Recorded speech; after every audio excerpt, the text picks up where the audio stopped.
cybersecurity, there's a ton of content out there, and if you don't know where to start, it can be overwhelming, even paralyzing.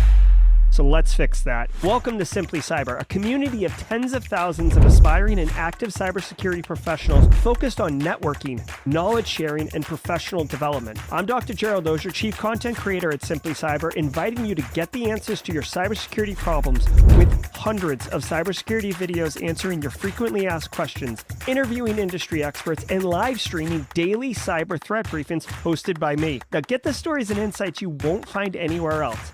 Hit subscribe now and dig into all the fresh content on the channel and in the community.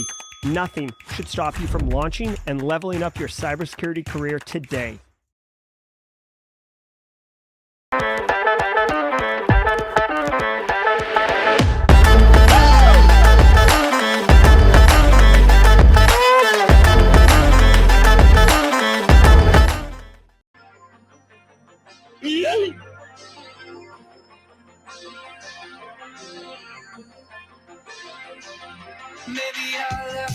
All right, good morning, folks. Welcome aboard. Today is Tuesday, December 26th, day after Christmas. Whoop, whoop. Hope everybody had a great 3-day weekend. I certainly did with the family. Welcome to episode number 522 of Simply Cyber's Daily Cyber Threat Briefing Podcast. I am your host, Dr. Gerald Auger, and over the next 45 minutes, me, you, Jesse Johnson, Carrie, Johnny 5, Kimberly, Marcus, Kyler, Adam, and the Yeet crew. All those over on LinkedIn, some newcomers who maybe got Simply Cyber's Daily Cyber Threat Briefing for Christmas or in their stocking this year. We're all going to be shredding the top cybersecurity news stories of the day. And the over-under is 100 people in chat as people continue to enjoy that holiday spirit. We're going to be shredding the top cybersecurity news stories of the day. And, you know, guess what, guys? Threat actors don't take a day off, unfortunately. So we don't get to either sometimes. But we're going to go through the top cyber news of the day and give you everything you need to be able to drive.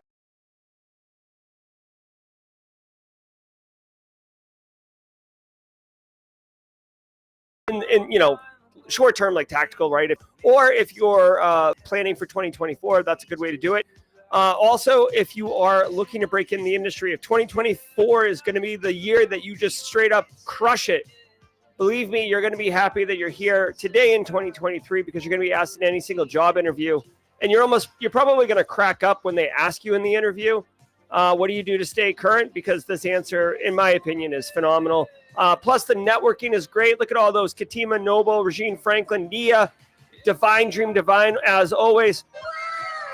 Just straight up, it's all about good times every single day of the year. All right, guys, before we get into it, I do want to say shout out and thanks to the stream sponsors.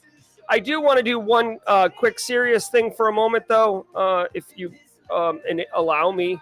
So Eric Taylor sent this to me. This morning.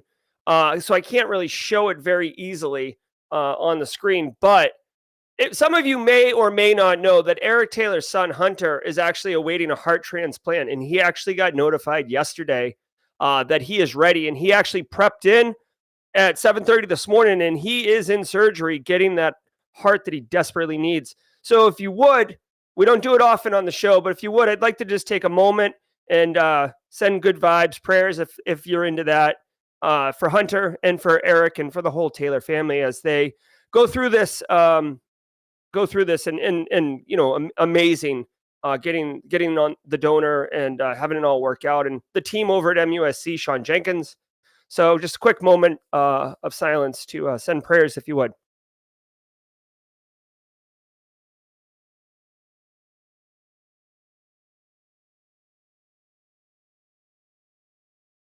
All right. We'll see you on the other side, Hunter. All right, let's keep going here. All right, guys, I want to give a shout out to the stream sponsors, starting with my good friend Eric Taylor, who we will cover at the mid-roll, and his team, Barricade Cyber, keeping it locked down, even while they're going through amazing transformations on the personal side. Also want to say shout out to Panoptcy Security. Panoptcy Security, get a partner who understands your cyber program and your business goals. Your cyber budget and team deserve the expertise that Panoptcy can bring you in order to do things as tactical as tabletop exercises and quantified risk assessments, or something a bit more strategic around like 2024 planning. Maybe actually taking your information security program from reactive to proactive, all those different things and more. Panoptcy and Brandon Poole can help you with. I actually have a call with them on Friday just to touch up on 2024 initiatives. Check them out at panoptcy.com. Love it, love it, love it. Also, I want to say shout out to Antisyphon Training. I do have to actually get a link for you guys to click specifically, but Antisyphon Training is disrupting the traditional cybersecurity training industry by offering high quality, cutting edge education by industry best practitioners at a ridiculous cost point. Many courses at $0. If you don't know what I'm talking about, it almost seems unbelievable. Believe me, it's not. It's top quality content, $0. Go to the link in the description below, go to training, and then inside training there is a free, or pay what you can training, excuse me, it's not coming up for me right now, pay what you can training, and in there right here, you can see it on stream if you're watching with me, pay what you can training, you can take all these courses. And I want to give you a shout out, Kimberly, if you can remind me, I want to add the following links to the daily cyber threat briefing. I got to get bit.ly links. Active defense and cyber deception and SOC core skills is coming up at the end of January, early February. So this is like a double shot of unbelievable value, right? You can do application, Linux, server-side stuff. But right here, this is what I want to tell you. Monday, January 29th, John Strand's doing his 4-day course for $0. And SOC core skills with John Strand right the week after for $0. You could pay between $0 and $5.75. So if you got a couple bucks and you want to throw at it, if you're getting expensed, certainly do that. But definitely check it out. I've taken the active defense cyber deception. It is fantastic. It is Tuesday, so it's Tidbits Tuesday. So I'll be sharing a little bit about me. Although we'll see how it goes. I literally came in the studio hot. I don't have. This is my first sip of coffee, so I don't even know what this, like, literally, I don't prep or research any of the stories, but I do see the headline as I'm building the tabs out. Today, I didn't even see them, like the little intro was playing while I was doing it. So let me take a sip of coffee. And we'll get into it. Do some news, okay? I hope everybody had a great holiday. Oh, hold on. That was so nice. I got to do it twice. Wow. Oh, my God. Oh, the camera's going to go off for a second here, people. I need a moment. Wow. Whew. All right, let's go. Time to let the cool sounds of the hot news wash over us in an awesome wave. I'll see you guys at the mid-roll, and obviously we can catch up, high five, and see how everybody's day went yesterday during jaw jacking. Let's go.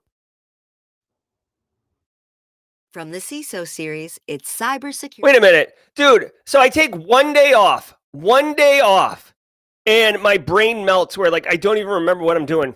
Before I was so ready to go in the news. Let me tell you, I forgot. Each episode of the Daily Cyber Threat Briefing is worth half a CPE. So say what's up in chat, take a screenshot, file it away, and if, ISACA or ISC squared or Santa, when he's double checking his naughty nice list, comes at you, you got all the evidence to support what you're doing. And when it's time to submit your CPEs, just count the number of files and multiply it by 0.5. And that's how many CPEs you got. Perfect plan. Easy to do it.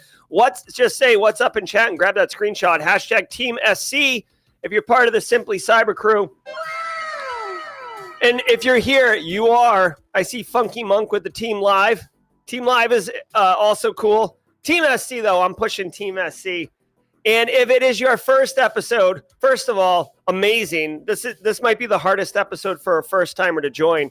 But if you are here for the first time, welcome to the party, pal. Say what's up. Say # first timer in chat. # first timer in chat. Welcome to the party, pal. And pick up those sound effects and emotes, my friends. Welcome to the party, pal. All right, now that my brain is kind of functioning, and please grant me grace. It was a 3-day weekend. It was a lot of like good food and good drink and good friends and good family and just good times. And I hit snooze several times this morning. Let's go. Cybersecurity headlines. These are the cybersecurity headlines for Boxing Day, Tuesday, December 26, 2023. I'm Steve Prentice. First American suffers cyber attack. California-based First American, which provides title insurance and settlement services for real estate companies and mortgage providers, confirmed the cyber attack on Thursday. As of this recording, its website remains inaccessible and the company is using a temporary site at firstamupdate.com. The company joins a number of its industry peers, including Fidelity National Financial, Meridian Link, Tipalti, Moneris, ICBC, and Mr. Cooper, which have suffered ransomware, data breaches, or incidents in the past months. Iran. All right. So, here we go. Couple things going on. One, this is a cyber attack that happened on, they said Thursday last week. This is what I'm talking about right out the gate. Threat actors don't care that you have holiday plans. Threat actors don't care that, the kids are asleep with sugar plums dancing in their head. They want their money. Straight cash, homie. Right? Pay these men his money, right? So they don't care. They'll do a crime of opportunity. First American, let's pour a little bit out, everybody, for the incident response team at First American, because they definitely were working double shifts and definitely had to explain to their family why they weren't there. That totally sucks. All right. There has been, taking a step back, zooming out, if you will, there has been a massive uptick in cyber attacks, ransomware specifically, around the home loan, home mortgage industry, that whole industry. Like, it says real estate, but I don't think it's so much about like title insurance and stuff. I think it's around loans, reloans. What a donkey. Guys, literally, I said I don't think it's title insurance, and literally the first sentence is title insurance company First American. So apparently it is equal opportunity. I'll own that one. What a jackwagon this guy is. Anyway, so here's the thing. The title insurance mistake aside, there has been an uptick. Manufacturing has long been the leader in the clubhouse for industry suffering the greatest cyber ransomware attacks, with healthcare kind of close behind, or finance. Now, the real estate market, as they just listed off multiple stories, somebody in chat had pointed out that it was is like threat actors trying to cause a second home crisis, 2008 situation where the housing market just imploded on itself and a lot of people lost their money. I did publicly comment this. I don't think that that's their motivation here.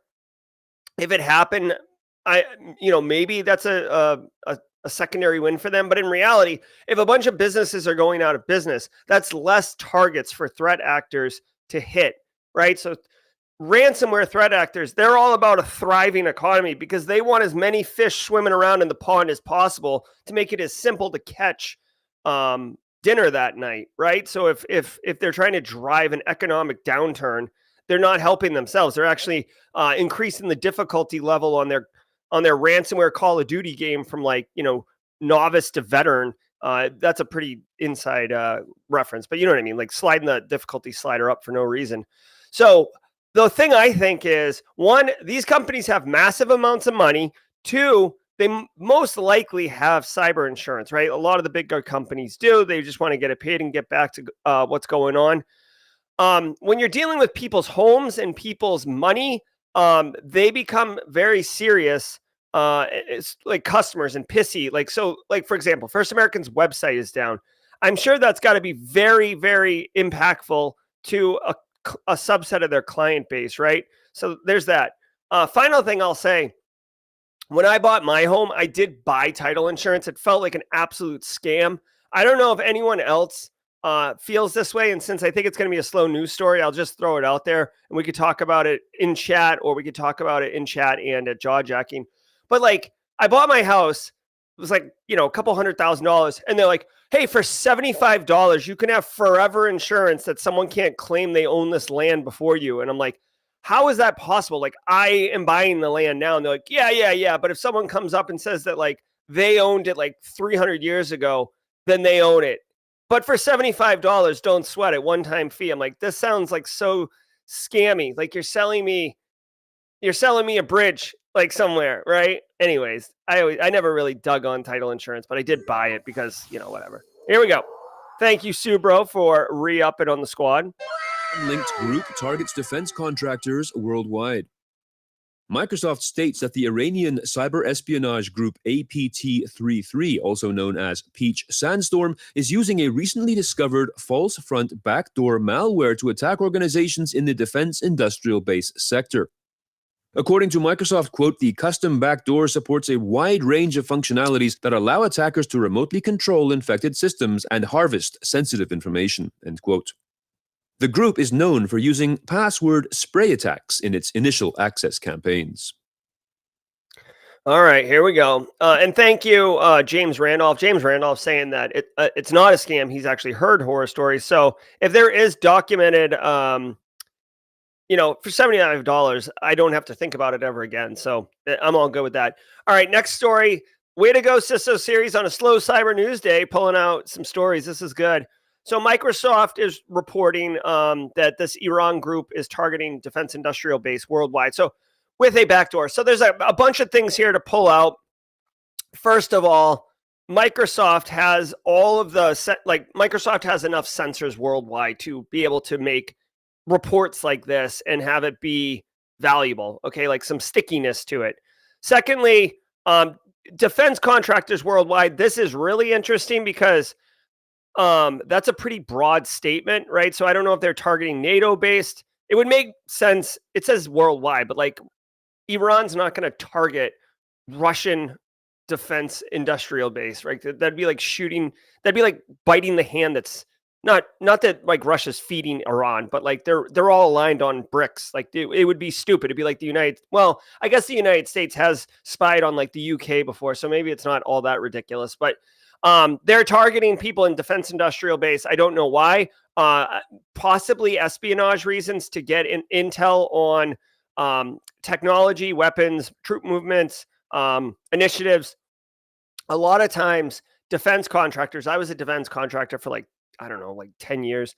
It's not all secret weapons and blueprints to the Death Star. I mean, there's a lot going on.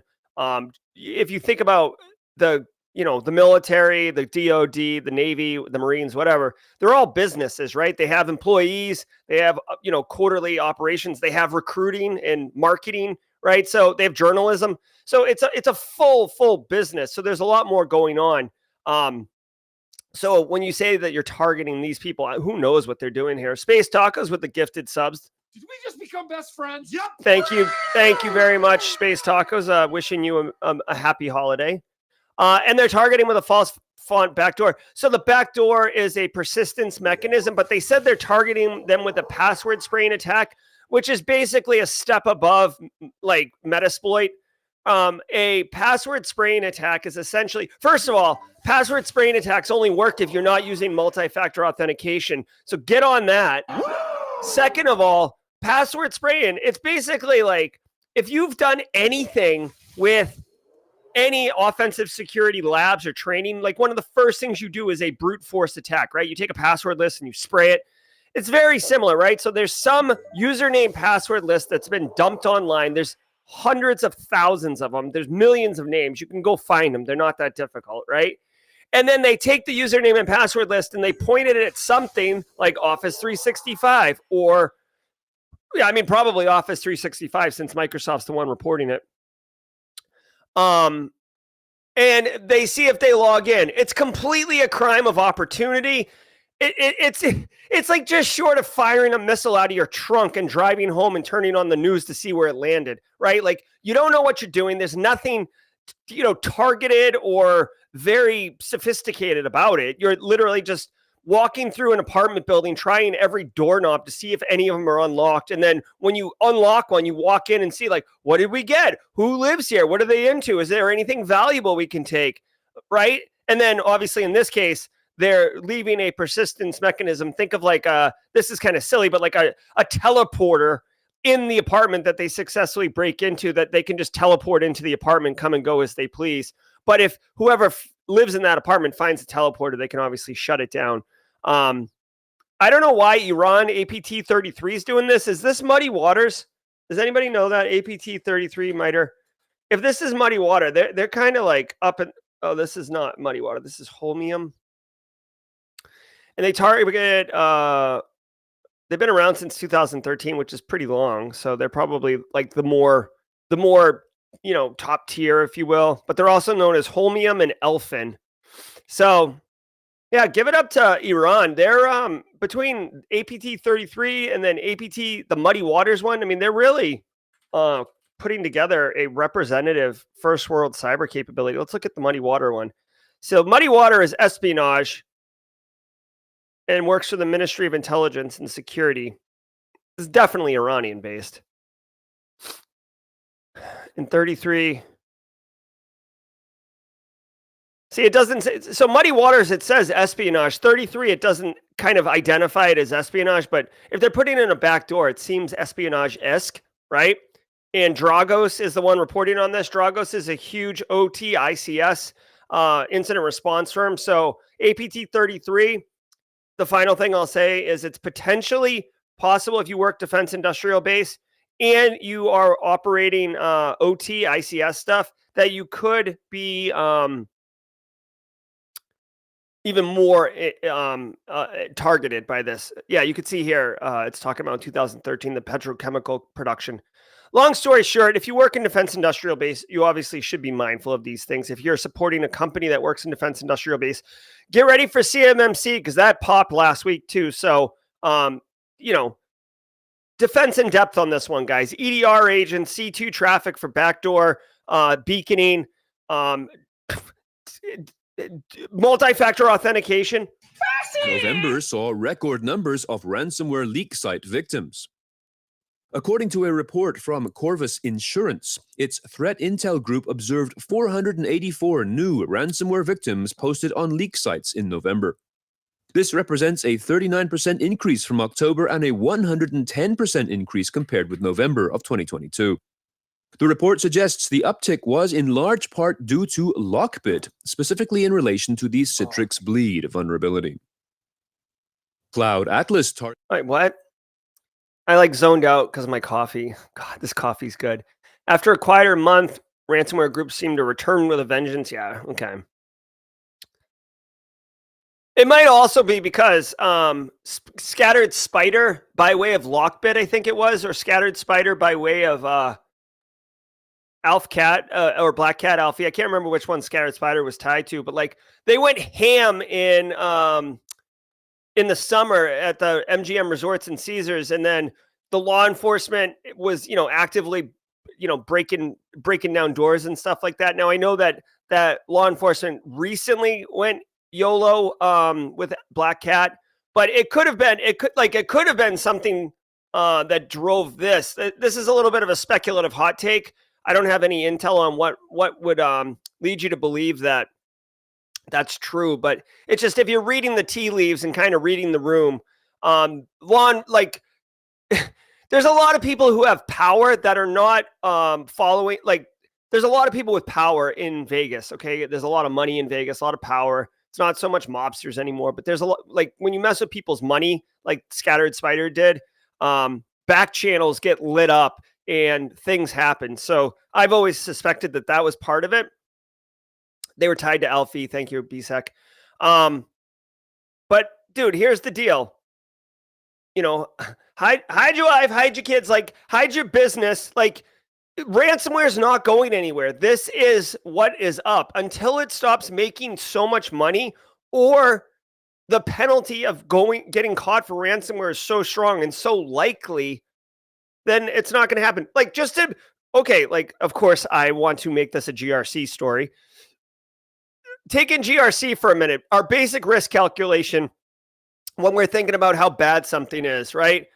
Carl wants to use some whatever application or install something silly on our network, and we're like, all right, what's the risk? We do likelihood of bad happening and how bad is bad when it happens, right? Likelihood and impact. With ransomware, think about it from the threat actor perspective, and let's do a quick risk calculation. What is the likelihood a threat actor gets caught? Not likely. Okay, so that's low. What is the impact if they get caught?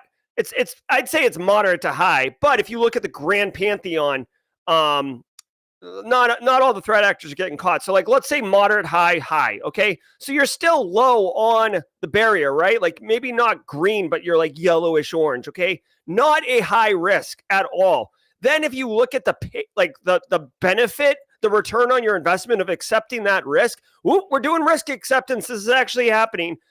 The lucrative incentives to take that risk of a low likelihood, it's not even a decision. It's like, yes, like obviously let's go. Like straight cash, homie. So until one of those things changes, the impact is so high, you're guaranteed to be put in jail for life or disappear, right? I'm not promoting that. I'm just saying like those are the only ways I could think of, like escalating the impact, right?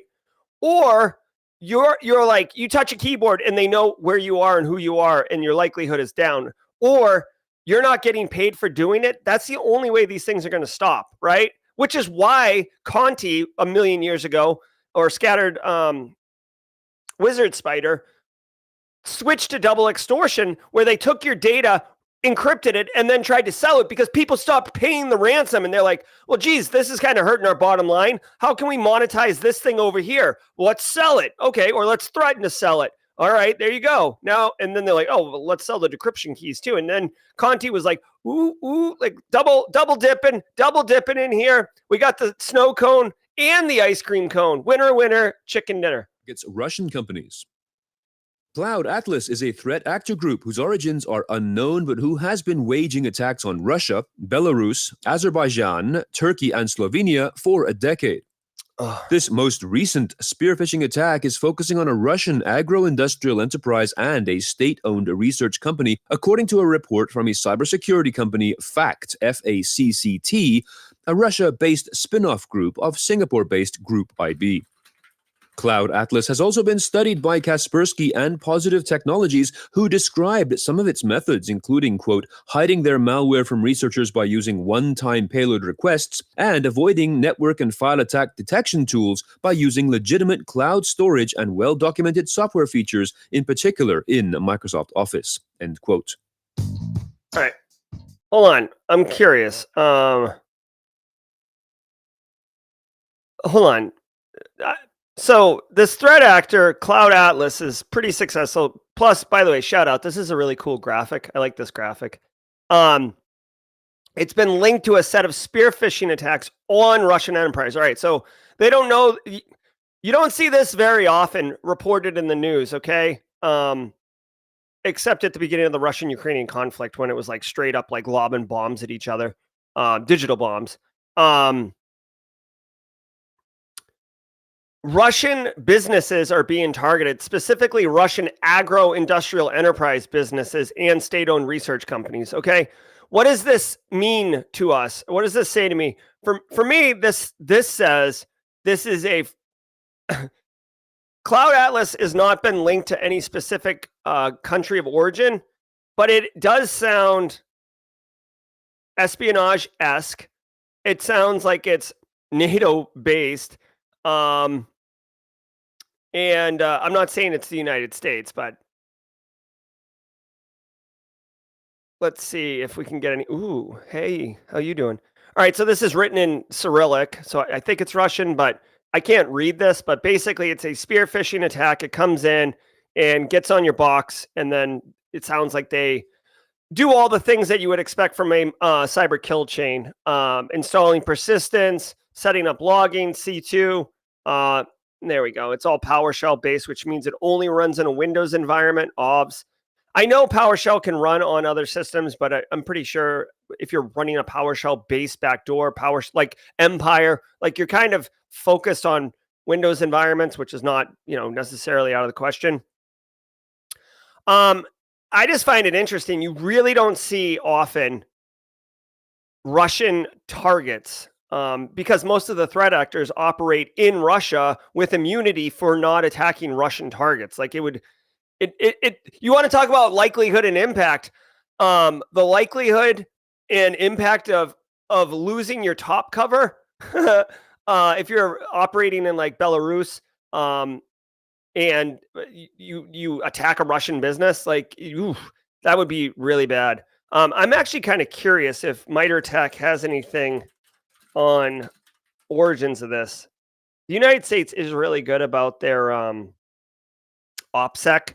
So, I mean, Stuxnet for the longest time wasn't even attributed. Cloud Atlas, Inception. Here we go. I like this. Inception's a cyber espionage group active since 2014. So it's been in place for like 9 years. The group's targeted multiple industries, but it's been active in the US, Europe, Asia, Africa, and the Middle East. So literally every country, every continent. Very nice. Very nice. That's about as useful as nipples on a bull, right? I mean, what are we doing here? What are we doing here? Like, okay, I can't do anything with that. That's good OPSEC. It targets everyone, so it could be anyone. Nothing to see here. And now, a word from our sponsor, Barricade Cyber Solutions. Encountering a ransomware attack?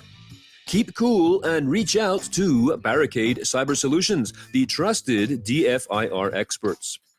Barricade is known for helping small and medium businesses just like yours restore their business data and successfully recover from ransomware. Escape the ransomware nightmare and bring your business back online now. Contact Barricade Cyber Solutions today at recoverfromransomware.com. That's all one word, recoverfromransomware.com. All right, everybody. Ooh, hold on. It still hasn't fixed my audio. Maybe I'll do that today. Don't you forget about me. Ooh, don't fear the Reaper. Here we go.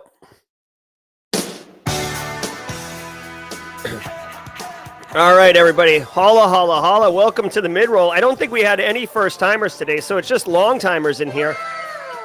Holla. Let's rock and roll. Let me know if you guys can hear the music okay with me over it. Oh, God, guys. Hey, you know what? We're here every day punching in, putting in the work. I want to thank all of you that are here today. We got 272 of you beautiful people. Welcome to the party, pal. Again, thank you to the stream sponsors, Barricade, Panoptcy, Antisyphon. Shout out to Hunter in surgery right now with that heart transplant. Sending good vibes your way, buddy, and the whole Taylor family. Guys, if you're getting value from the stream, entertainment value, educational value, you're just part of the squad. Do me a solid, hit that like button, help other people find it. Help other people find the squad, and let's rock and roll. Yeah, Elite Gunslinger, everybody. Oh, Ronnie Hutchins. Hold on, there we go. Ronnie representing the team first timer. Hey, Ronnie.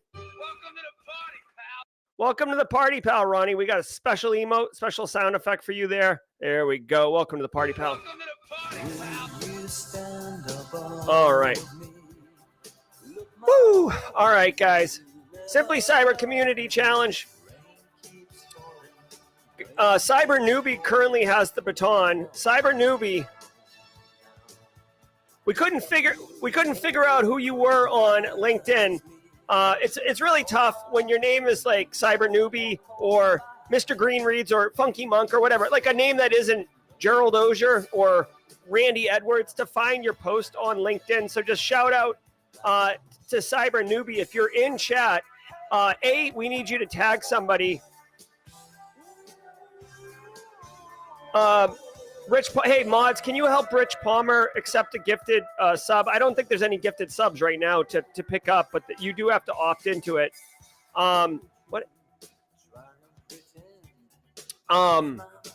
So Cyber Noobie's going to tag someone. Otherwise, I'll tag them. Here's the deal, guys. 5 minutes a day actively, 23 hours, 55 minutes a day passively. You can build your professional network pretty solidly. How do you do it?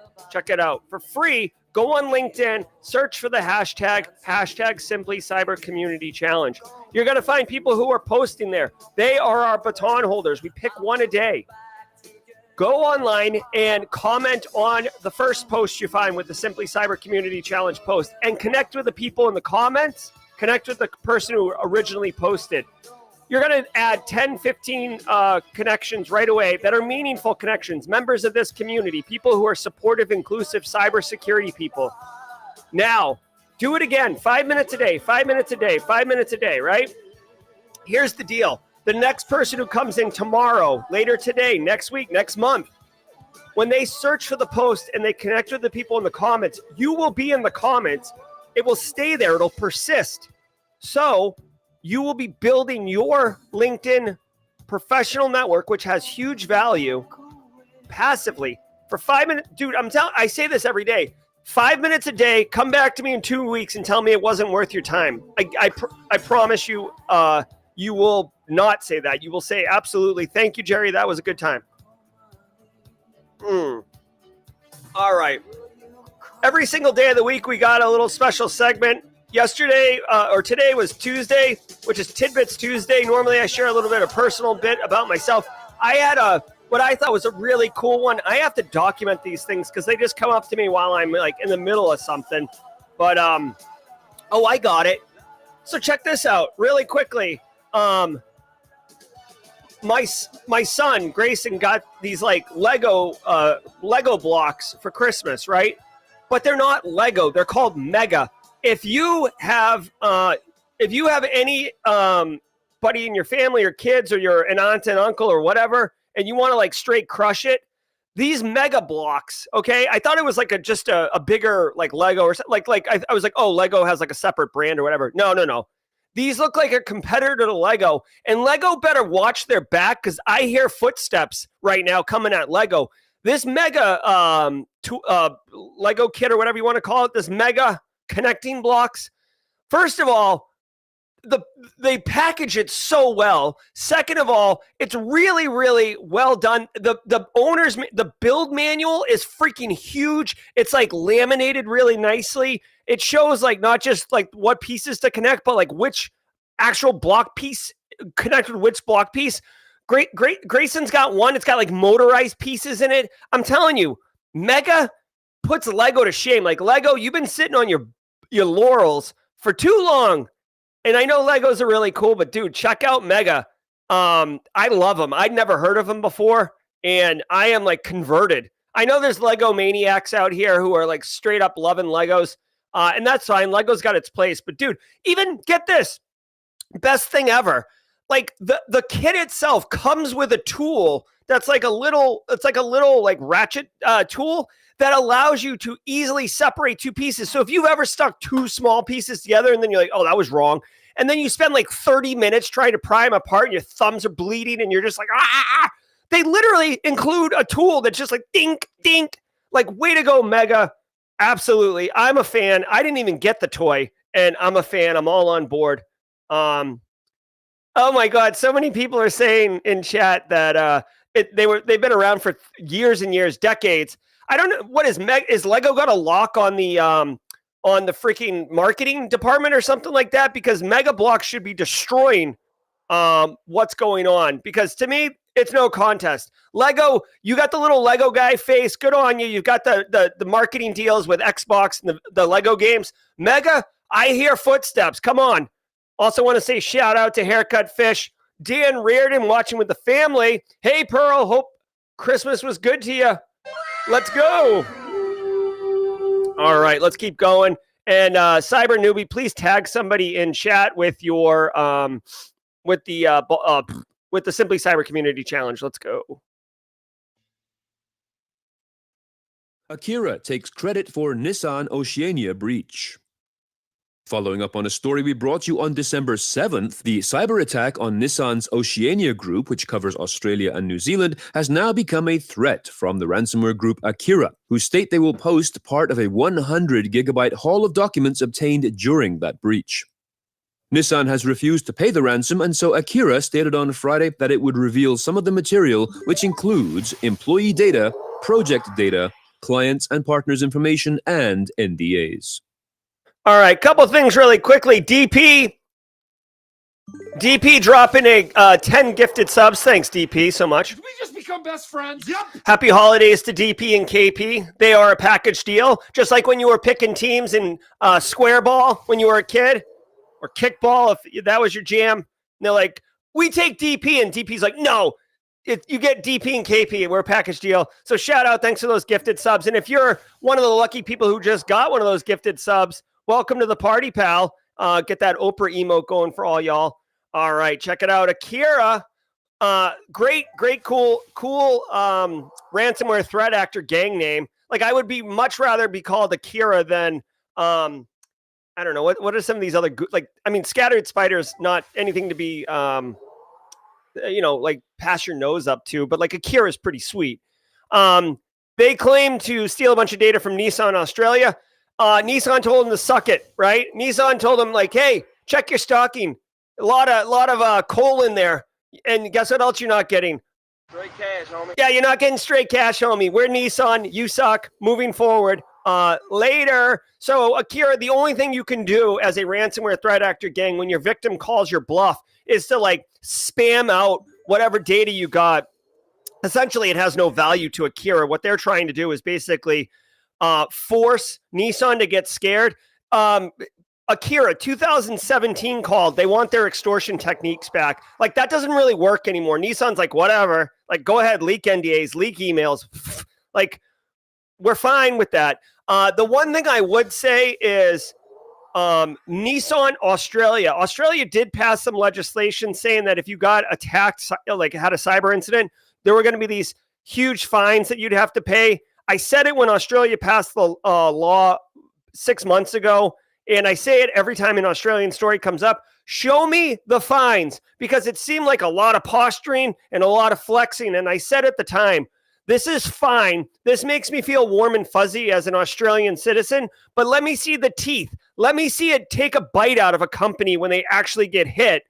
And we've seen multiple businesses get hit, and I've heard zero financial penalties. So it's really tough when you pass a law that literally slaps the person who's funding your political campaign, the private businesses that are investing in super PACs. So, again,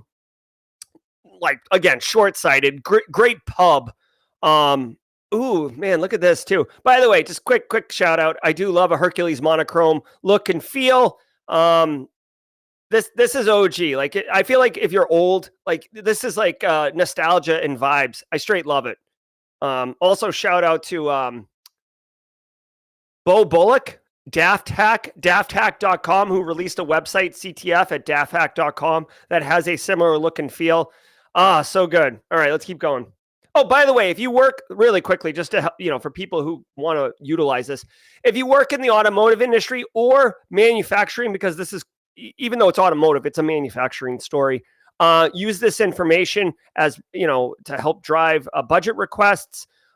You work through a tabletop exercise. They did lay out the impact, the data that was breached in this incident, NDAs, personal emails, stolen documents, whatever that is. I mean, that's super generic.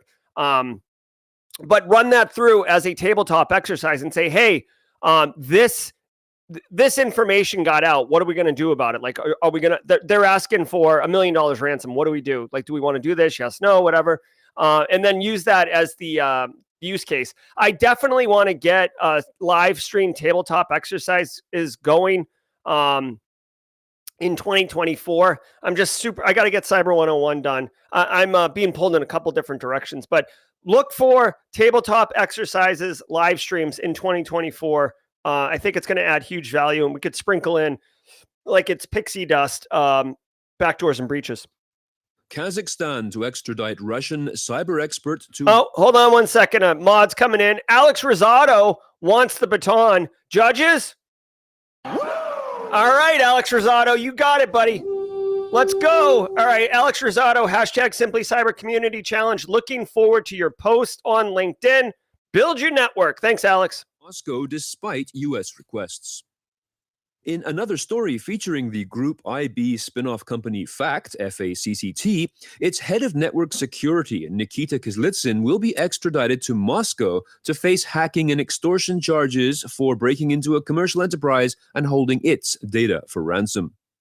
The extradition comes in spite of a request made by the U.S. Department of Justice, who wants Kizlitsin moved stateside to face charges related to a cyber attack and data theft on the social media company Formspring in 2012. According to The Record, quote, Kizlitsin's case is the latest dispute between Moscow and Washington over accused Russian cybercriminals and spies held in other countries at the request of U.S. authorities. End quote. Toronto. Okay. So this is like borderline Cold War era, shenanigans. So, like, oh my God, I don't know, mods, if you could pull this up, but in the movie Swordfish, the very first guy before Hugh Jackman got picked, the original guy, he was kind of like an Eastern European dude with like a big fur jacket, and he gets picked up at the airport. This guy, Nikita Kizlitsin, super hacker, right? This is like to me, this is like a throwback to yesteryear, like where he's probably got a really cool online handle, like, I don't know, like Acid Burn, like taking it old school, or, serial killer, right? Like going back to the Hackers movie. And he hacked into Russia, like state systems, right? I don't want to call it websites, but whatever it is, he hacked into in Russia. Now, check it out. This goes just back what I was saying with Russian Cold War stuff. Here's the thing. Russia's a first world power. Obviously, they're attacking Ukraine. That's almost, some people argue that it's more to like establish a well-defined boundary between NATO-based countries in Europe and Russia in order to defend like a larger scale war at, some future time. Russia is like in the BRICS, US is in NATO. All these things are happening. And this guy, Nikita Kizlitsin, clearly has some intel, clearly has some information. So when the United States is asking Kazakhstan to extradite him, Russia is like, hell no. Oh, sorry, Kennedy. Sorry, Pearl. Russia's like, no. This dude's coming here. Now, they say it's under, for him to be tried or whatever for hacking in Russia.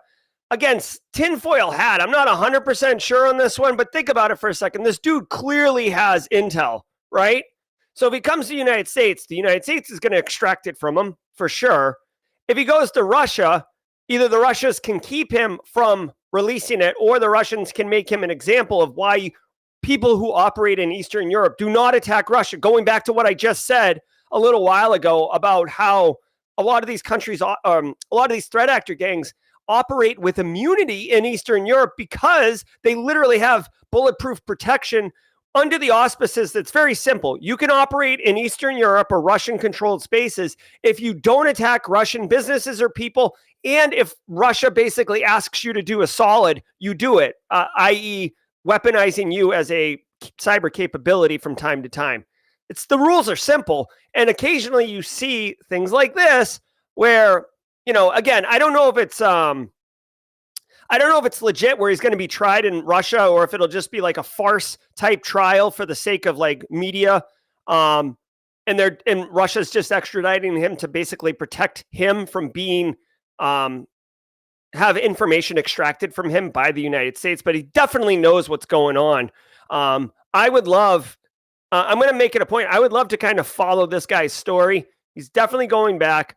But to me, this just oozes Cold War. Like, he's in Kazakhstan. He's being held.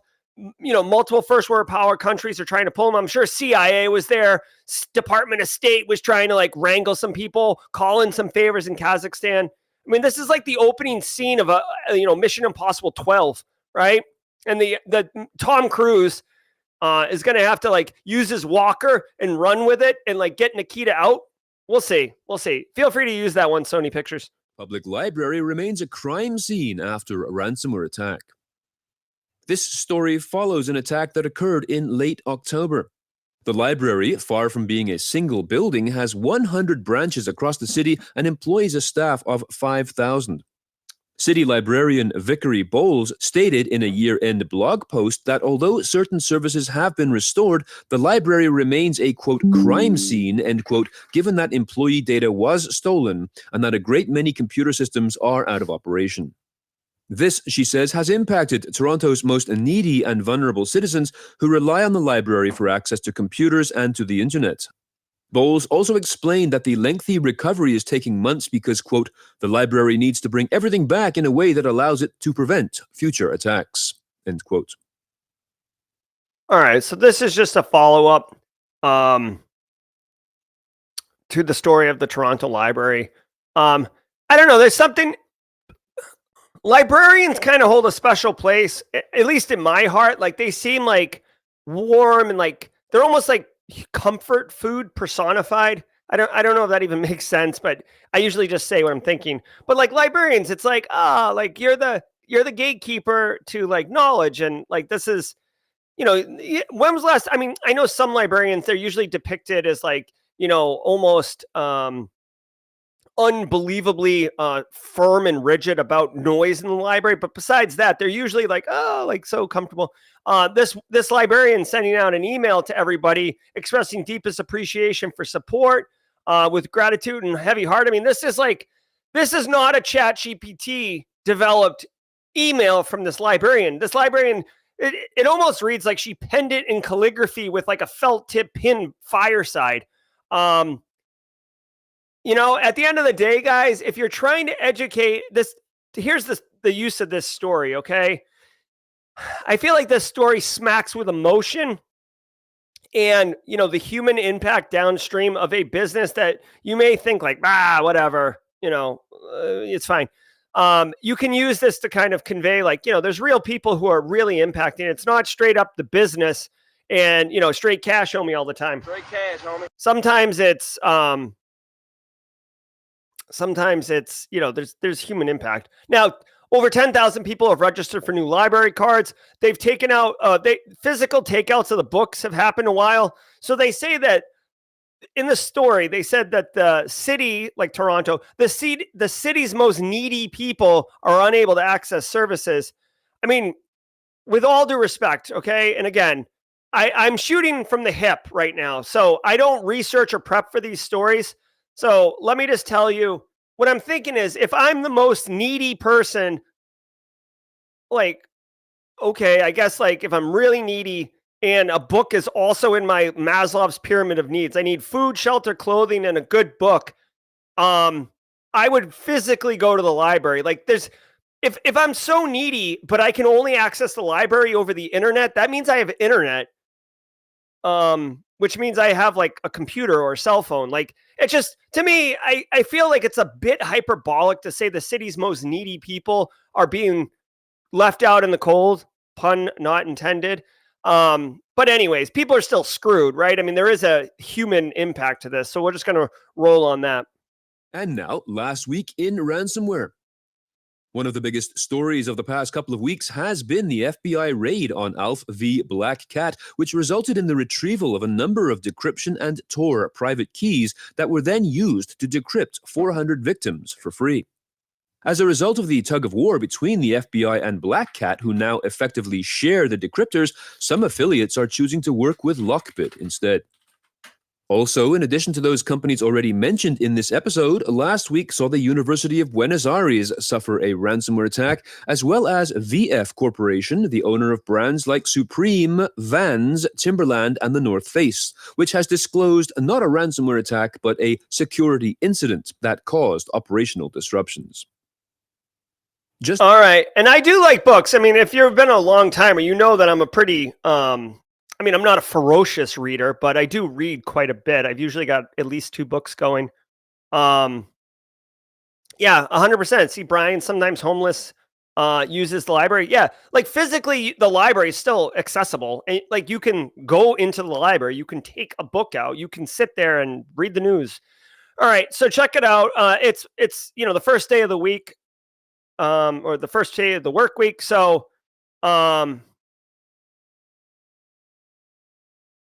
the Ransomware Roundup, which basically is the junk drawer in your kitchen. This is like, you know, to have kind of a relatable, this is kind of, you know, the tub of food in your fridge right now that has like, you know, 2 chicken wings, a scoop of mashed potatoes, and like a pork chop. And like, yeah, you can make something here, right? I mean, look around, think about it. There's something in here for everybody.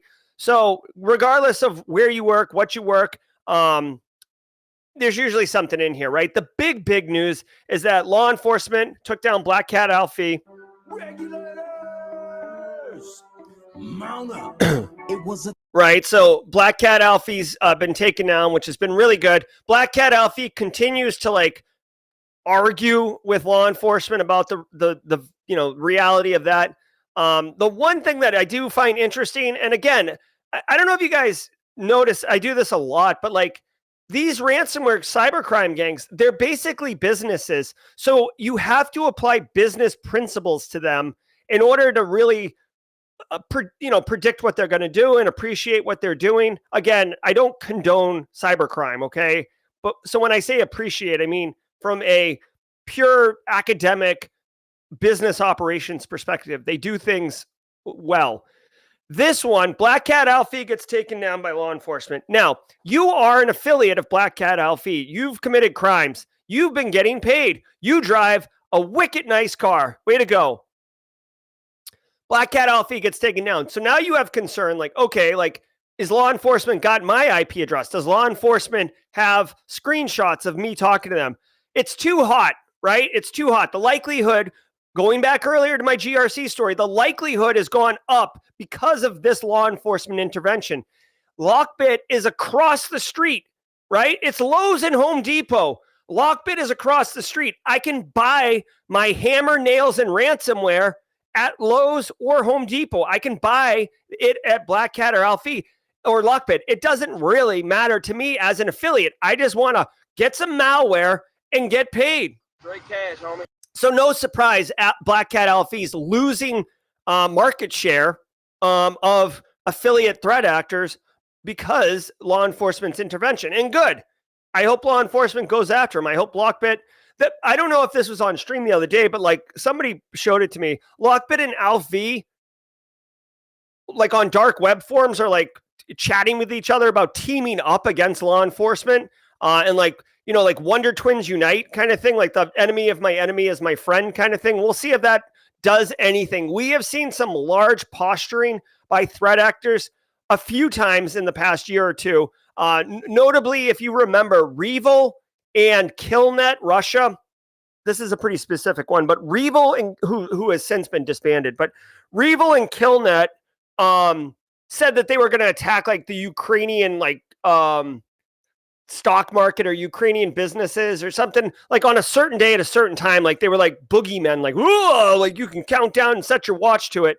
And thanks, BSEC, for sending that to me. And then like, as far as I know, nothing ever came of it. So I don't know if United States or NATO powers or Ukraine or, Europol, Interpol, like, I don't know if there was some intervention that never made the news, right? Which happens all the time, or like it was just posturing and it was just bull crap. I don't know. But anyways, TLDR, if you work in the industry, go to the Ransomware Roundup, find a story that you can use to drive cyber risk reduction, educate your end users, get budget from leadership, have a specific story to convince somebody not to install silly stuff on their website. I mean, on their machines. And yeah, there you go. Always useful. And just one more time, way to go, law enforcement. It is not trivial. It's not trivial to do a massive organized law enforcement campaign. Believe that. All right, guys. Hey, somebody let Nick Barker know we're hitting it right at 9 a.m. Winner, winner, chicken dinner. All right, guys. If you were here just for the news, which I'm sure many of you were, thank you so much. It was great doing the news with you. Happy December 26th. Happy Tuesday. Again, shout out to Family Reardon, bringing the heat family style for the Daily Cyber Threat Briefing. Always nice. This has been episode 522 of the Simply Cyber Daily Cyber Threat Briefing. We're going to pivot over to jaw jacking. So if you want to hang out, high five, and grab another cup of coffee and come chill with us, I'll roll for about 30 minutes and we'll go from there. Maybe 15 minutes. I really do need to do some Cyber 101 stuff. Otherwise, I'll see you tomorrow consistently every single weekday morning, except for the occasional Christmas day. I'm Jerry from Simply Cyber. Until next time, Stay secure. I'll see you at Jaw Jacking.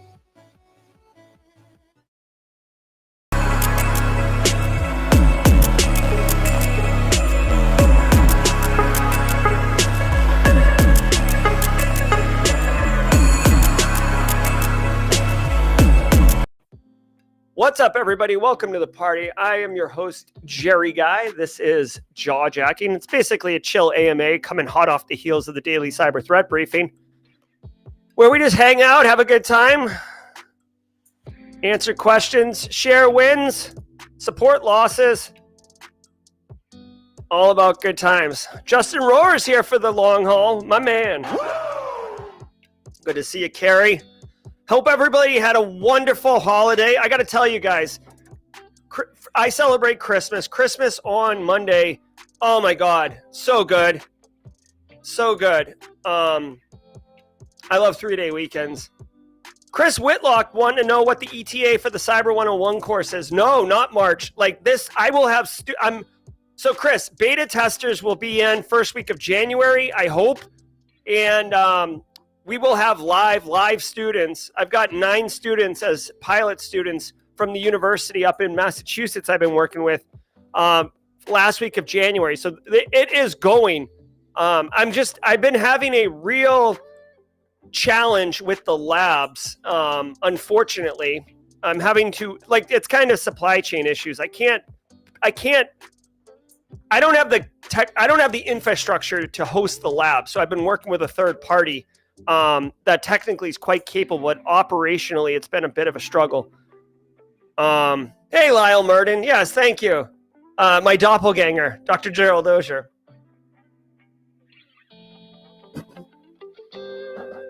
Oh my God. Kenneth Lowy knows what's up. Eaton Kelly's. I got to tell you, this is a pretty niche, deep cut, but if you're from Boston, I know Boston Rob. Kenneth obviously knows. Roast beefs is kind of a thing on the North Shore, and where you go is kind of a thing. I mean, it's not nearly as popular as like where you get a cheesesteak in Philly, but if you're from that area, like Lynn, Revere, Saugus, Marblehead, Jesus, then you know what's up. And for my dollar, I got to go to Supreme's in Danvers. Supreme's in Danvers is where I get my beefs. I get a beef 2-way, cheese and on an onion, and then dripping. That's how I order it. Let's go.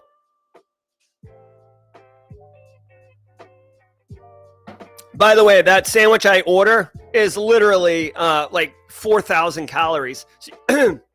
So you can only eat it like once a year. It's like a pound of beef on it.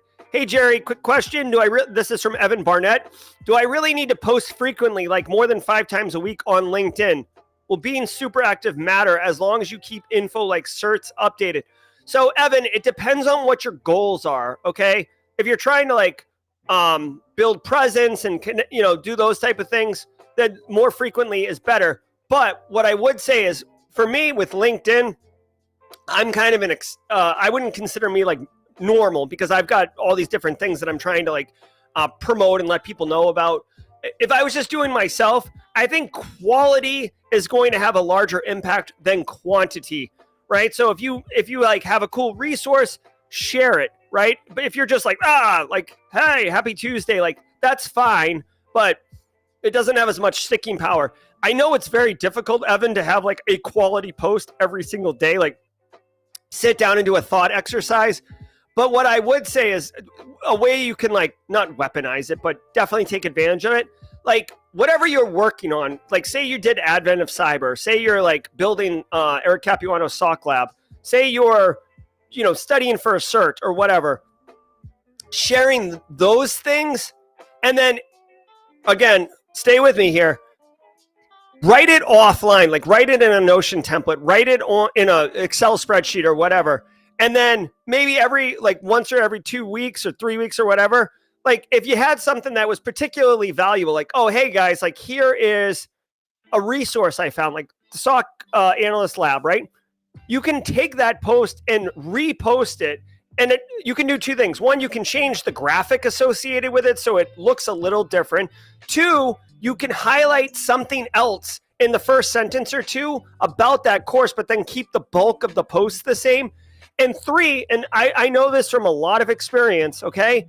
Like your posts, my posts, everyone's post, like only like 10% of people are going to see them because the way the algorithm works, it's not like it's the next thing right there. So when you're reposting it, it's not that you're like inundating everybody with the same stuff. Like you're just standing on the street corner, or every day you get on the bus and you're like, here's a cool lab, here's a cool lab, here's a cool same thing.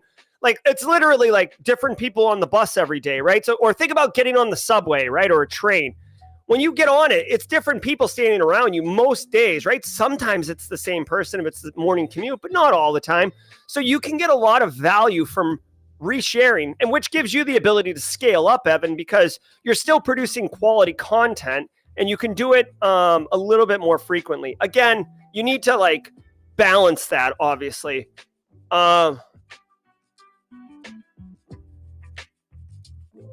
Yeah, and I would say to Jesse Johnson's point, stay consistent, right? So say you can only post once a week, right? Right? Like me streaming every single day multiple times is insane, but say you can post once a week, right? Then take ownership of that, right? Like for whoever's listening, right? Like be like, hey, here's Evan Barnett's Thursday drop, or here is Dan Reardon. Well, I mean, Dan Reardon has Thursday meme of the week, but like it could be like, here's Rich Palmer's cyber tip of the week, or here is Jesse Johnson's InfoSec resource of the week, right? And you just spend like 15 minutes and go find a bunch of resources. There's a ton of GitHub repos that have they're called awesome lists. Just grab 10 links off those awesome lists. There's 10 posts. Use a graphic. Definitely use a graphic. And make the first couple sentences interesting, right? Like it's got to be a hook. Now you're starting to get into like human psychology and stuff, but just trust me on these things, okay? All right, what else we got?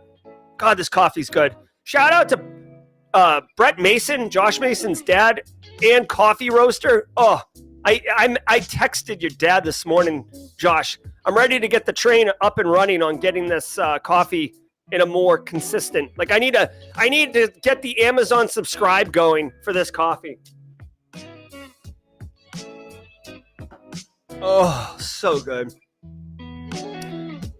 All right, if you aren't eating roast beef on WEC, you aren't eating a real roast beef. Rex, that's good. Oh, it's so good. I might even have a picture. Hold on. Well, actually, I'm not going to force you guys to watch me look through my phone. Bobon is saying, I'm debating on posting my first ROLF copter code as my LinkedIn debut. I don't know what's that? Rolf copter rolling on. What is a Rolf copter? Is that something I should Google? Oh, definitely use AI to make it easier. At this point, all right, so I saw Dan Reardon post something about his family. Pearl and Reed would like to hear a yeet and welcome to the party, pal. Oh, Pearl and Rad. Hey, Pearl. Well, so I know Pearl's been on the stream before, but Rad, that's new. So welcome to the party, pal. Welcome to the party, pal. Welcome to the party, pal, Rad and Pearl. Welcome to the party, pal. And also, it sounds like they're signing up for Team Yeet. Marcus Kyler, is there room on the Team Yeet for 2 more? Love it, love it, love it. All right. Oh, ROLF copter is a meme ASCII code thing. All right, let me Google that. I know like Goatsy is a meme ASCII thing, but I wouldn't want that on my... Oh, yeah, here we go. All right, so this is it. I've seen this before. I didn't know it was called that. But, yeah, here we go. There we go.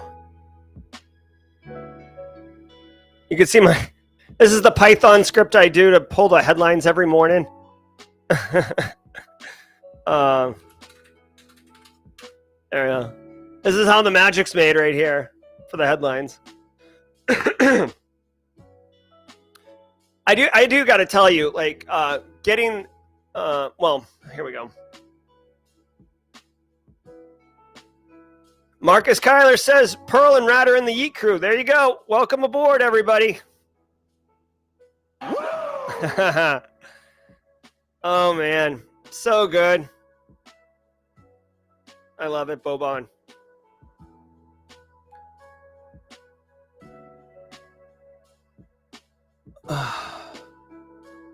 Got some family coming into town. Oh, by the way, this will be the first time that we're going to have family come into town where I now operate out of the studio. So I don't, you guys, for some of you who are, been here a while, right? The squad members and such, my studio used to be in the guest bedroom. So like whenever we'd have family come, I'd be like, good morning. I know it's 7:30 a.m., but you've got to go somewhere else. Which is totally not cool if you're having guests at your house and you basically boot them first thing in the morning. So it'll be nice for a family to be able to sleep in or do whatever they want because I can come out to the studio. A lot of people have been asking for a video of the studio. I've been wanting to do it. I really wanted to wait until I finished setting it up, but that doesn't look like that's going to happen. So maybe I'll just do a quick little video for everybody and post that online if people are interested. CJ's working out of the garage. Yeah. Oh, yeah, CJ. I forgot about that. Yeah, CJ's right. I did do a stream out of the garage and like a super janky, that's the one. That's another great thing about the Simply Cyber community. You guys are like so accepting. Like I've streamed from some like pretty gnarly situations, and nobody ever complains about that, right? As long as the stories come in. So I've always been a fan of that. Ugh. Marcus Kyler, Jesse Johnson wants to know if he can join the Yeet crew. Judges? Sounds good. Hey, Rhonda, good. Oh, hold on. Dan Reardon sent a fun picture. Let's check it out. There we go. Let's check it out. I think this is Leonardo, Donatello, Michelangelo, and Rad. Nice. Good to see you. Welcome to the party, pal. Look at this. We got the Super Nintendo on hot right here. I love it. And then full screen TV. Very Inception-like, Rad. Love it, love it, love it. Cool. Thanks, Dan.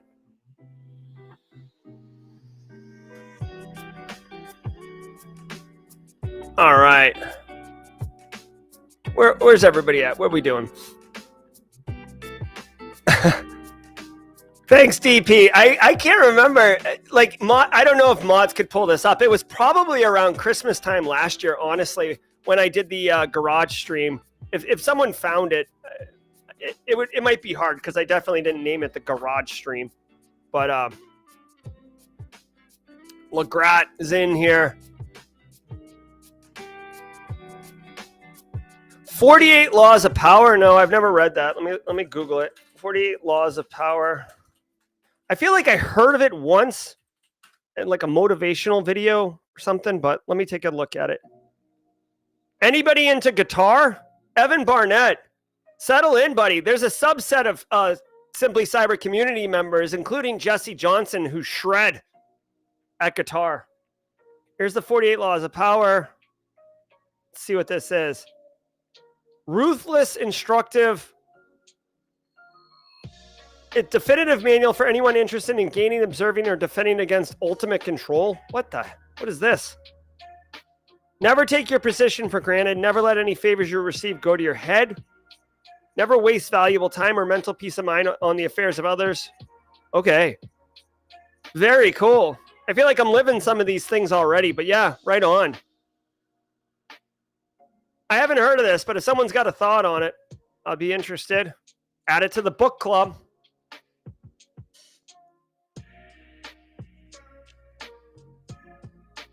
Language Express says it's a good read. Okay.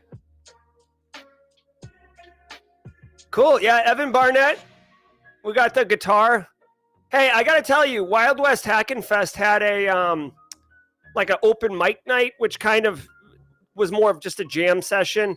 A couple shredders were in there. Bo Bullock, Jesse Johnson, John Strand. Josh Mason did some singing. So Evan Barnett, there is jams for that. I know some people are asking for an in-person Simply CyberCon. That makes my head melt. But if we ever do it in person, I will tell you, we can have an open mic night and get crazy on that. I do have a guitar. I have a Breedlove, but like if I was to call myself a guitarist, I'd be lying to myself. But, you know, it is what it is.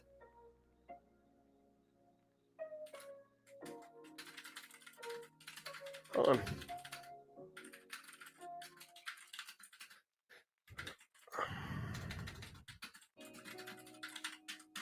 All right, sorry. Doing a little work on the side here.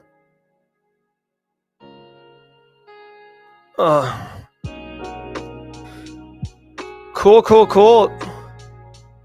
Carrie saying it would be sticky with the jam session. Oh, that's funny, Casually Joseph. Yeah, in the garage would have been good. That's like a sleepy Tidbits Tuesday. I love the Weezer Blue album. I listen to it all the time. Oh my gosh. BSEC, digging through the crates.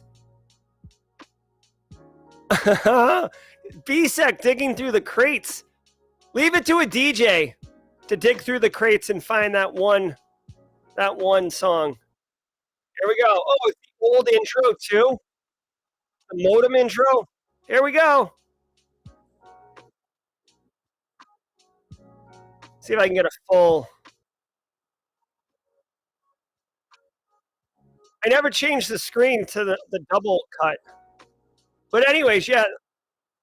Oh no. So this is not the garage. This is the this is at my aunt's house in North Carolina. This is a this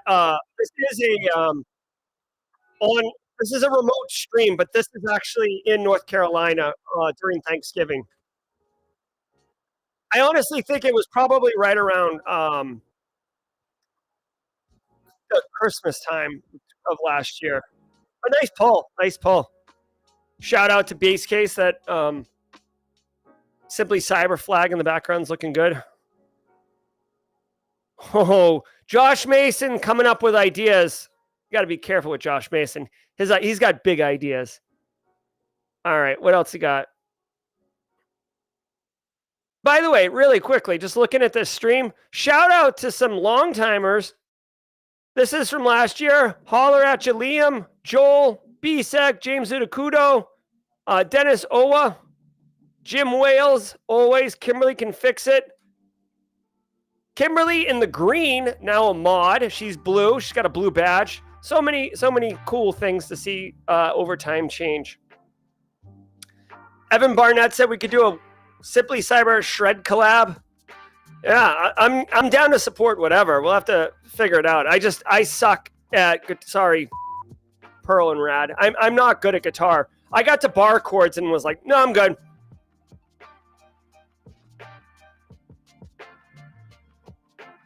Oh my God, Rex, with a minor cornea tear. Oh, please get better soon, Rex. To Rex's minor cornea tear. Catch me outside. How about that? Yeah, catch it outside. No good, man. Oh, hold on. BSEC digging through the crates. Garage stream. Here we go. Here it goes.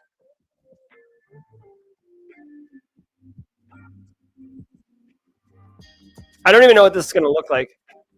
Oh my God. Look at this. Look at this. We've got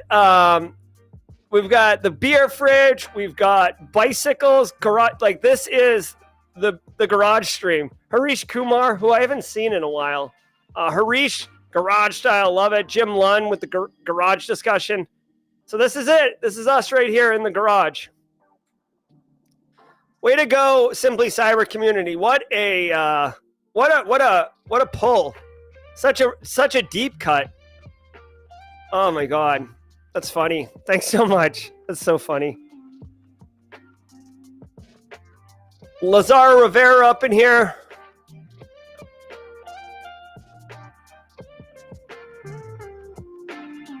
Hey, Frank. Frank Andriuli. Good to see you, Frank. We're just kicking it here.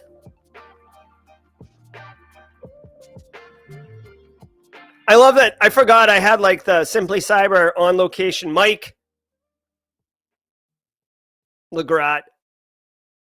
Dude, I know some of you have seen it, but like if you ever see the mobile studio setup, it is a hot mess express. I mean, it works, and what you guys see on stream looks okay, but it is a mess going on behind the scenes. I know James McQuiggan's seen it. A couple of you have seen it.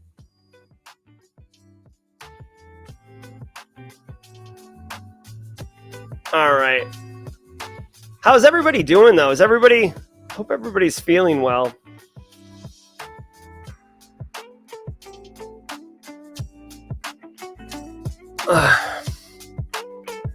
Jesse Johnson, he didn't find us for the 2 weeks until after the garage stream. He missed out. Who knows, though? You know, the thing is, I didn't predict I was going to do the garage stream. Like, that's why you got to tune in. You don't know where Simply Cyber's going.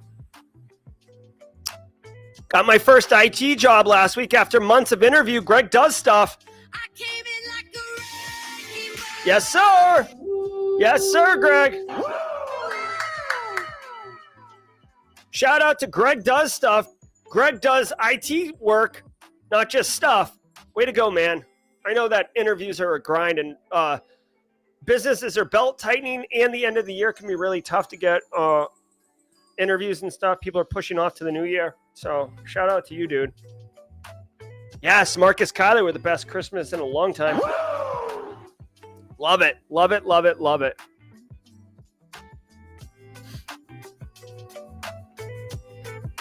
So good. Yep, Greg does stuff. Killing it. Love it. Super happy for everybody. BSEC with 17 months of squad membership. He's been a long time. Mod feels like 17 years through all the pain and audio toiling I put him through. But congratulations, BSEC. I think I probably have a membership. How do I do this? I probably have something I can shout out here.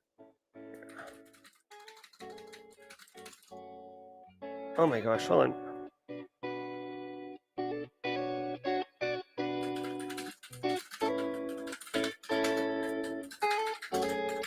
There we go.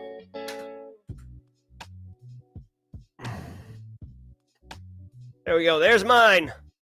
11 months. I'll be a blue badge soon.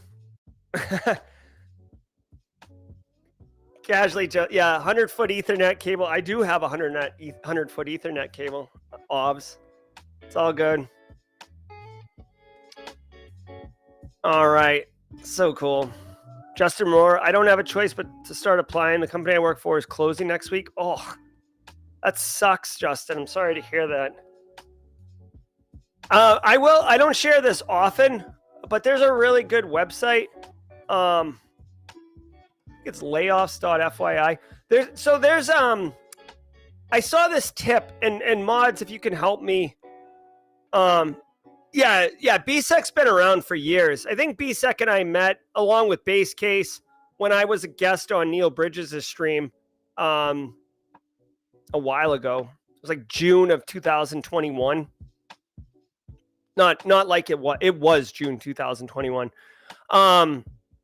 So layoffs.fyi. Oh my God, what do I got? Head injury. Layoffs.fyi is pretty good. They document like all the documented layoffs again. Sorry, Justin, but oh my God. You can see here, Jesus, PATM laid off 1,000 people on Christmas Day. Not a good look. Intel laid off 311 people. So this is something, but there is a website, or you can like look for like upcoming layoffs. I forget I saw a video on LinkedIn about it. Upcoming layoffs, search. Like basically big companies have to disclose that they're going to be Warren Records. You have to disclose that you're going to be laying off people publicly. So this is a wicked thing. So check it out. See if I can show you this. 2023 maybe. All right, take care. Anyways, like it's not just layoff history. It's like it could be like like you're saying, like in 45 days, we're going to be laying off. So like you can literally find out that your company is going to be making layoffs before they announce it publicly or internally to you. So let me see if I can say like Warn tracker record, and then let's do California, right?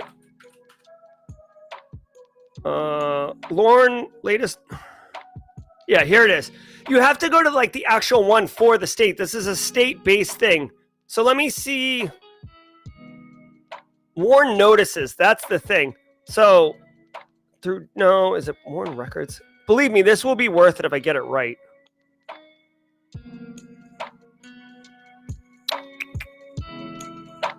All right, here we go. So this is, hold on, let me open this up. All right, so again, I know that this will be worth it if I can do this.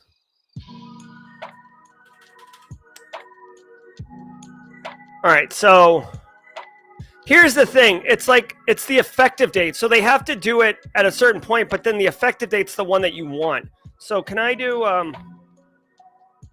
where are the filters? I used to be good at shortcut keys too, but.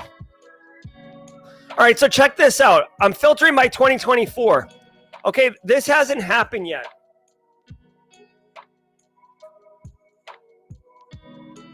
I just want to show you guys this because this is super valuable to know. Okay, this is just the state of California. And you can see Contra Costa County, Peloton. So check this out. Peloton, the company Peloton, they're going to be laying off people on February 1st, 2024. Or Peloton Interactive. 6 employees, so it's a small business. They're shutting their doors on February 1st. Let's look at another one. Larger employees amounts. Let's say greater than, say, 100 people. Okay? And let's say, look at this, dude. This is crazy.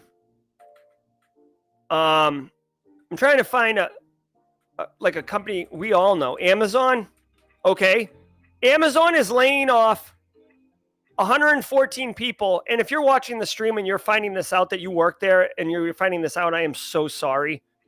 The Glendale, California location for Amazon is permanently closing. I don't know if this is a distribution facility or not, but do you see what I'm saying? On January 2nd, so next week.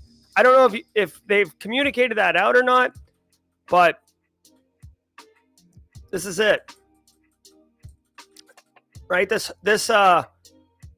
hotel thing. Hotel, motel, Holiday Inn. All right. They're closing permanently. 870 employees. Right? So anyways, find your state. That was all a long way to say, find your state, search for the WARN records of your state. At least, if you're worried about your company and you think your company might be going sideways, they have to disclose it that way.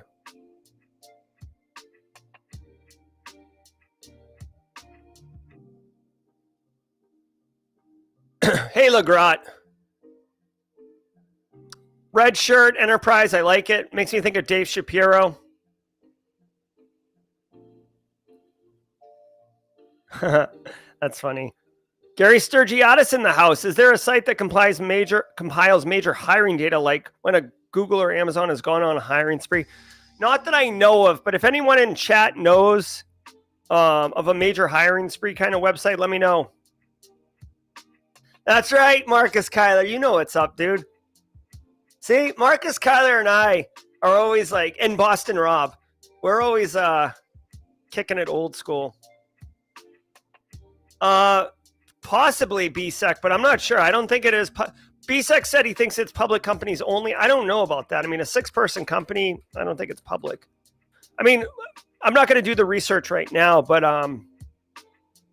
actually, you know what? Let's do this. Let's do this. Asking ChatGPT, what companies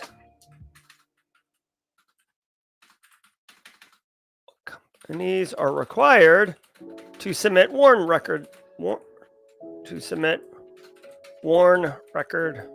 notices. Here we go. Let's find out what ChatGPT's got to say on this thing. They have to meet certain criteria regarding size and nature of the layoff. Private sector employees with 100 or more employees are generally covered under the WARN Act. If there's a mass layoff of 500 employees or more, if there's a plant closing, and you have to do it within 60 days. Some states have more stringent WARN Acts than others. Okay, thank you, ChatGPT.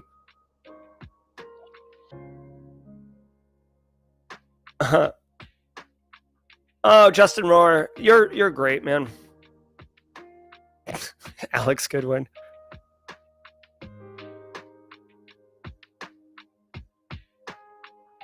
Good to see everybody. Cyber 101 is going to be good. The thing is, so I've got some beta tester students.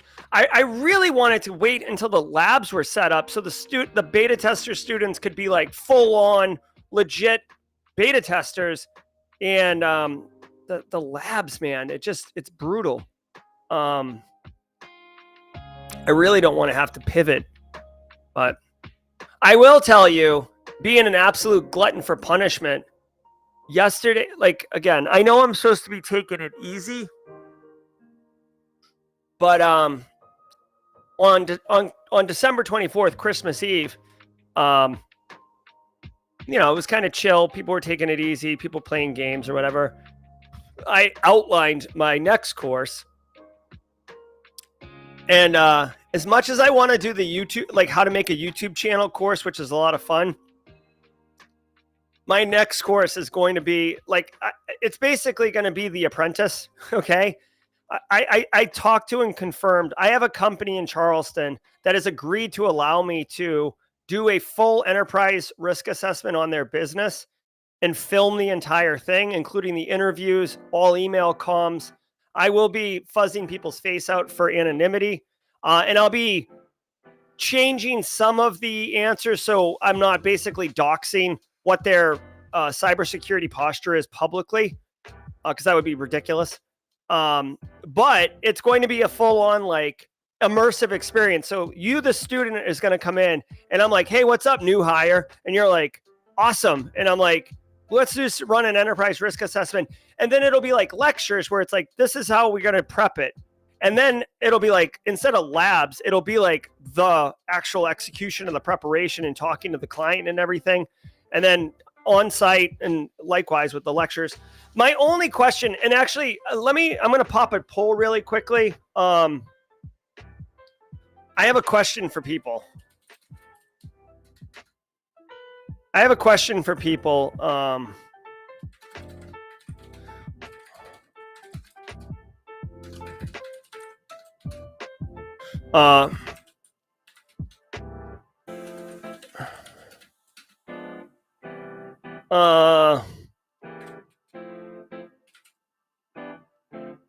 Okay. Sorry, guys.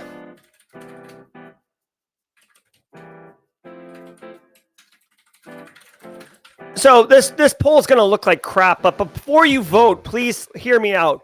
What I'm asking is, if you are going to take a class that is basically going to be a complete ride-along on doing an enterprise risk assessment with me, I feel I have to teach you the theories about what we're doing and why we're doing it and how to do it and what the tools look like. Like, okay, here's the template. Here's why I'm asking these things. Here's what we can expect to happen. Then going on site and doing it. I can basically, there's basically like three parts. There's pre-assessment, assessment, like on site. Then there's post-assessment. Okay. And then there'll probably be like a, what are we doing here? Lecture at the beginning. And then like a wrap up. What did we learn? End. Bookending the whole course. So there's like 5 modules essentially, right? I'm asking in this poll, would you as a student, based on what I just told you, and I can give clarification if you want, would you prefer where it's like lecture then lab, lecture then lab, lecture then lab? Like, here's what pre-assessment is. Here's what it looks like. Here's the tools we're going to use. Now let's jump in and do go on site. Like I'm sending an email right now to the client. I'm on a phone call, listen to the MP3 of the phone call. Like we're talking through this, getting the gig, right? I'm doing my initial evidence request. Now go into the on-site assessment module. All right, here's the on-site. Like these are the theories, these are the lectures, these are the tools. Here's our calendar invites. Now let's go on-site and do those. Or would you prefer all theory, then all assessment, broken out individually so you could basically learn everything, then apply everything? That's what I want to know. Hopefully that poll makes sense. I'm actually really curious because I can see value in both. Especially if you are going to redo the class multiple times. I think it would be really nice to have all of the apprenticeship on immersive videos doing a client engagement together. But what I will tell you is this is intentionally designed to be a transformative class. So you will come in, never done, or you may have done it, you just want to skill up, but basically, it could take somebody who's never been done a risk assessment or whatever. And when you're done, you will have done a risk assessment, an enterprise risk assessment. You will walk through that entire workflow, and I'll have assignments for you along the way. And basically, you do the assignment, and then I'll show you the outputs of what it should look like, and you can basically fact check yourself. All right, so what are people saying? 38 people voting right now. Most of you want it blended along the way. Please vote on this if you would. I would genuinely appreciate your feedback. A lot of people like the blended. Okay, that's cool. I like that.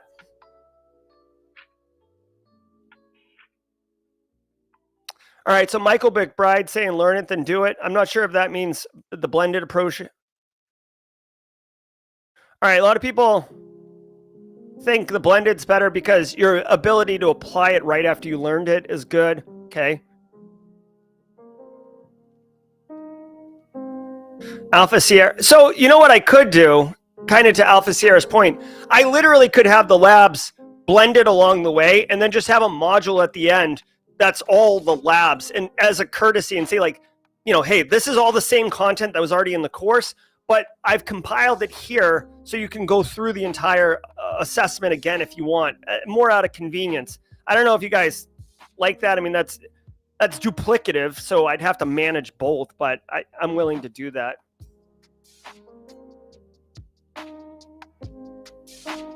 Okay. A lot of people like the blended along the way. I like that. All right. So most people like the blended. Okay. Well, thank you all very much.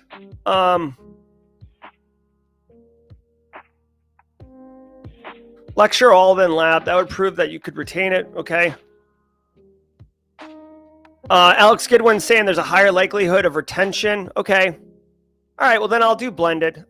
It'll be easy. Basically what I'm going to do, thank you very much, everybody, for voting. I appreciate you. Basically, here's the deal. I'm going to just do do the full assessment and record everything and then go and make the lectures afterwards. The one thing I've got to do, I think I might hire a cameraman or camera woman, because I need to be I'm going to be doing it is a more advanced skill. I need to be focused, and I can't be like Johnny with a vlog camera and doing my work. So I might actually have to film somebody or hire somebody to help me with that. But we'll see how that goes. Figure it out. All right, guys, it's 9:40. I got to get out of here. Genuinely appreciate all of you. Thank you so much for voting. Thank you for being here. Thank you also very much for showing up today. I'll be back tomorrow at 8 a.m. Eastern time for the daily cyber threat briefing. Be well, everyone, and I will see you soon. Happy holidays. I'm Jerry, your chat. Until next time, stay secure. If you enjoyed that content, keep the cybersecurity train going by connecting with the other Simply Cyber community resources. We have the Discord server that's lively and always keeps the conversation going. You can connect with me directly on LinkedIn. And also every single weekday morning on the Simply Cyber channel, we're doing live daily cyber threat briefings, 8 a.m. Eastern Time, as well as Thursday at 4:30 p.m. We're doing live stream interviews with industry experts, and we produce videos that we push out every Wednesday morning. I'm Jerry from Simply Cyber. I hope you enjoyed the content, and we'll see you in the next one.